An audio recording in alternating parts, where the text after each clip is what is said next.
One of the most effective ways to teach a concept that is difficult to understand is to illustrate it with a story. In other words, you can define it, you can dissect it and analyze it all you want, but sometimes it's much more effective to give that concept a face, to illustrate it with a story. In fact, we do this with our children all the time, don't we? If we want to teach our children not to cry out for help when they don't really need it, we'll probably tell them about the boy who cried wolf. If we want to teach our children to keep going and not ever give up, we might tell them the story of the tortoise and the hare. If we want to teach them to always be on guard against danger, even when everything seems fine, we might tell them about Little Red Riding Hood. Sometimes the most effective way to illustrate a concept that's difficult to understand is to illustrate it with a story. This week we're going to be talking about the concept in the Bible that is arguably the most difficult to understand. And it's not because it's a concept that's difficult for us to mentally grasp. No, it's because it's a concept that by nature is so contrary to our natural instincts about how God ought to work. The concept we're going to be talking about is grace.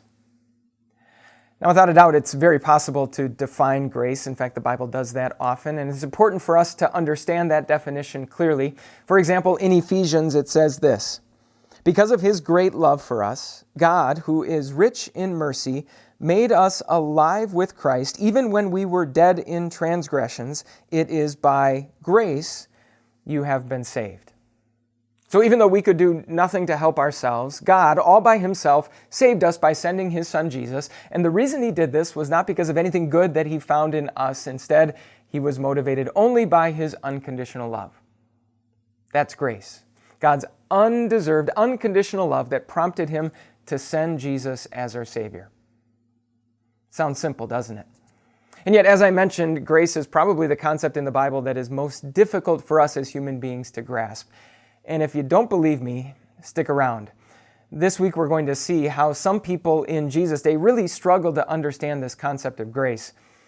And in response, Jesus didn't further define grace. He didn't show them grace under a microscope so that they could look at it closely. He didn't write it out as a formula on a chalkboard so that they could understand it. No, instead, He told a story. Probably the most famous story Jesus ever told. A story about a father who had two sons. And it's a story in which Jesus never once uses the word grace, but it's a story that's about grace from start to finish. So if you struggle to understand God's grace, if you struggle to understand how God's grace can be for you or how God's grace could be for someone else, maybe this is just the story you need to hear.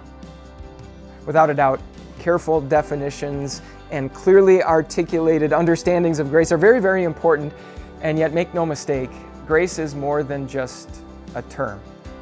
As we're going to see this week, grace has a face.